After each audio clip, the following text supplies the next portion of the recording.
고등학교 경우의 수의 문제의 대부분은 구조가 복잡한 형태로 나오며 상당히 어렵습니다. 하나의 사건으로 문제를 해결하는 것은 중학교 수준의 문제에서도 거의 없으므로 문제 속의 구조를 2개 이상의 사건으로 판단하여 문제를 풀 수밖에 없고요. 그렇다면 2개 이상의 사건을 더하기해서 풀거나 또 혹은 곱하기해서 풀 수 있는지 현명한 판단을 내려야 할 필요가 있습니다. 먼저 합의 법칙이 적용되는 경우를 살펴보면 문장이 뭐뭐 하거나 또는 처럼 표현되며 보통 동시에 일어나지 않는 경우로 설명되어 있습니다. 하지만 이걸로 합의 법칙에 관한 문제를 쉽게 결정하지 못하는 친구들이 너무나도 많습니다. 그래서 보충 설명이 필요한데 저는 이렇게 생각합니다. 2개 사건이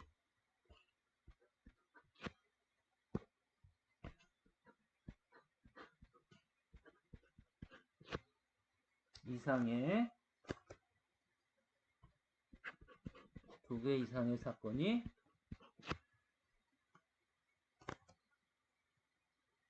각각 경우의 수의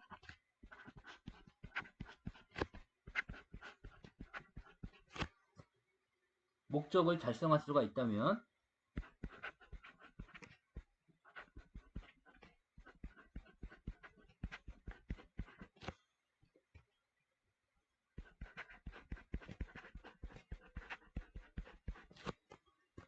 합의 법칙으로 풀 수가 있다라고 말하고 싶습니다.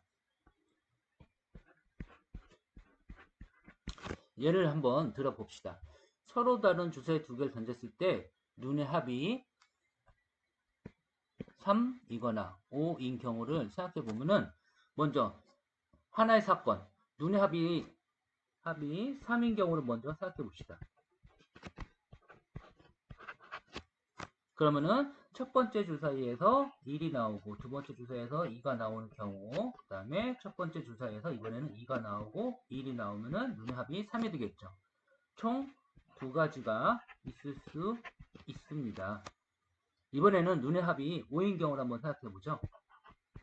첫 번째 주사위가 1이고 4인 경우, 그 다음에 2와 3, 3과 2, 그 다음에 4와 1, 이렇게 4가지를 생각해 줄 수 있죠.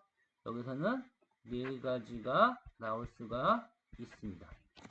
그러면은 각각의 사건, 합이 3인 사건과 합이 5인 사건의 하나하나의 사건들이 어떻게 돼요? 문제에 주어진 목적인 합이 3이거나 5인 경우에 목적을 달성할 수가 있다라고 말해줄 수가 있기 때문에 이 두 사건은 더하기해서 풀 수가 있다라는 게 바로 합의 법칙입니다. 그렇다면 이번에는 곱의 법칙으로 넘어가서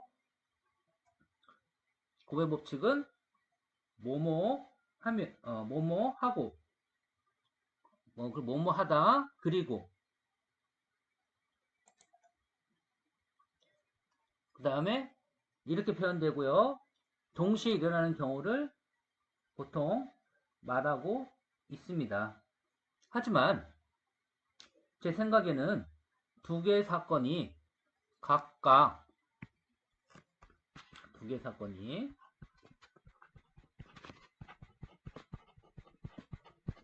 각각 경우의 수의 목적을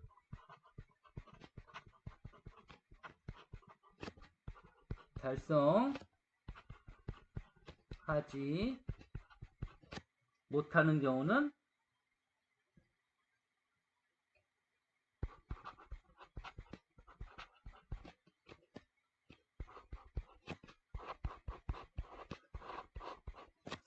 곱의 법칙으로 풀 수 있다라고 말해줄 수가 있습니다. 물론 규칙성은 존재해야 합니다.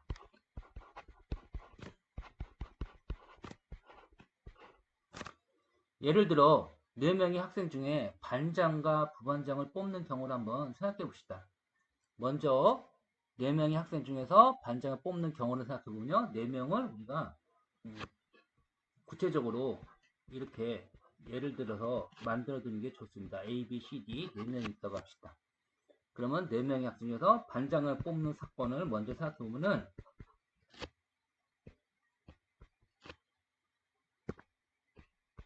누구나 다 반장이 가능하죠? 그래서 4가지가 있을 수 있습니다. A, B, C, D. 그 다음에 부반장을 뽑는 경우의 수를 한번 사건 한번 생각해 봅시다.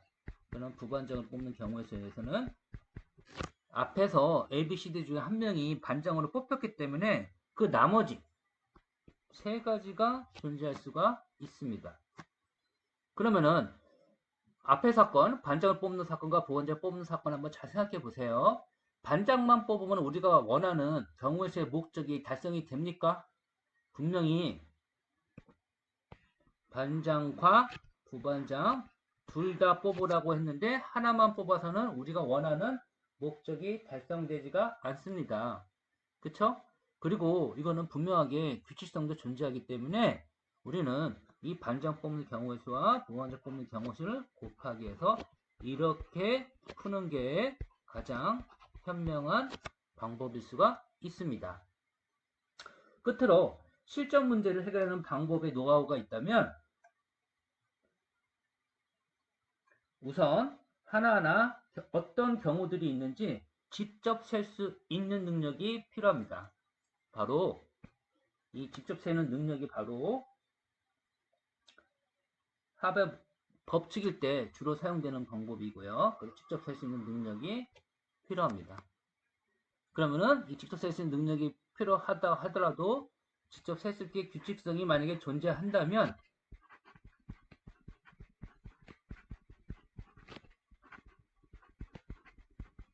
우리가 더 빨리 푸는 방법인 곱의 법칙을 적용할 수 있는지도 고려해서 빨리 풀 수 있어야 됩니다. 그리고 두 번째 단계로 특수한 상황을 먼저 고려해야 됩니다. 특수한 경우나 상황을 먼저 고려해야 되는데 예를 들어서 세 자리 자연수를 만드는데 짝수의 경우수를 한번 생각해 봅시다.